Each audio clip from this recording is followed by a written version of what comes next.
Donc dans cette vidéo, j'aimerais qu'on adresse les différentes positions du dos quand on fait des postures vers l'avant, que ce soit assis ou debout, des postures vers l'avant. Donc le dos neutre, le dos concave et le dos convexe. Et j'ai appris cette astuce de Lois en étudiant ses cours débutants. J'ai appris cette astuce sur la chaise qui m'a beaucoup aidée pour comprendre comment transmettre cette information. Donc, on va commencer sur la chaise et vous allez vous asseoir vers l'avant de la chaise. C'est vraiment dans le bord frontal de la chaise. Les pieds sont plus larges que le bassin. Les pieds sont droits. Les pieds droits pour qu'il y ait une connexion des genoux externes vers les hanches. Et là, assise, observez comment les aines, il y a un pli au niveau des aines. J'ai adressé ça en Navasana, j'ai adressé ça en Paschimottanasana. Et avec le pli au niveau des aines, le dos est long et ascendant.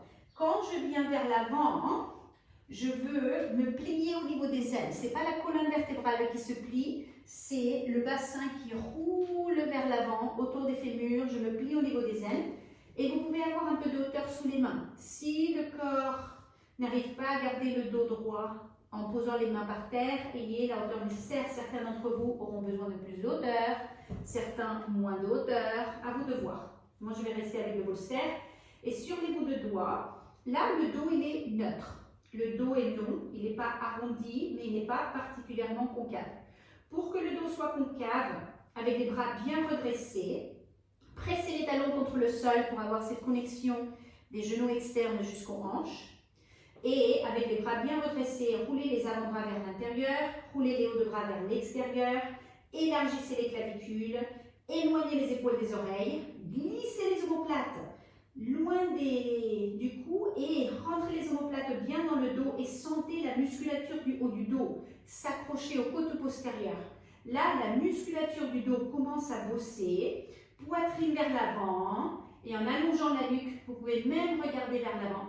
Quand vous regardez vers l'avant, ça vient du haut du dos, ça ne vient pas de la nuque. Oui, la nuque se cambre un peu, mais ce n'est pas que la nuque qui prend en fait. Et là, le dos est concave, il est ferme, les muscles du dos absorbés dans le dos et le dos est droit. Pour le dos convexe, vous pliez les coudes et vous descendez plus, vous relâchez la tête et le dos s'arrondit en fait. Ayant passé par le dos concave, là le dos est doux, détendu, arrondi, convexe. Et si vous n'avez pas besoin du support des mains, vous prenez les coudes. Avec les mains, vous prenez la pointe des coudes et vous laissez que les hauts de bras pendent en prenant les coudes. Les bras pendent vers le sol, tête relâchée, sentez l'inversion dans la posture. Pressez les talons pour avoir cette connexion des cuisses externes jusqu'aux hanches. Abdomen détendu. Vous pouvez changer le croisement des coudes.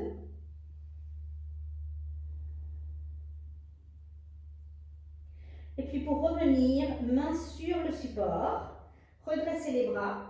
Et on passe par le dos neutre, respirez, observez la différence entre dos neutre et dos concave.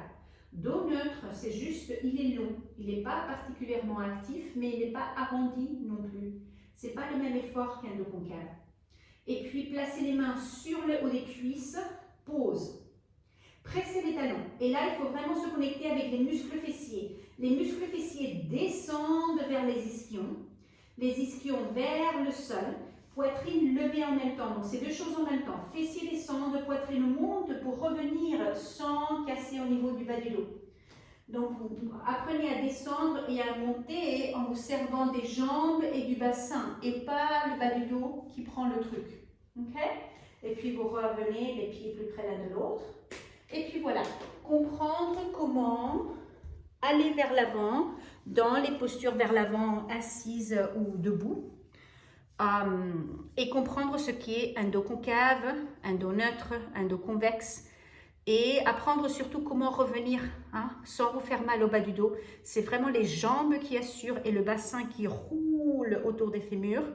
Donc il y a une vraie connexion avec les ischions, la poitrine qui monte pour que toute la ceinture soit protégée et intégrée, que ça soit vraiment le pont entre les jambes et la partie supérieure du corps. Bonne pratique.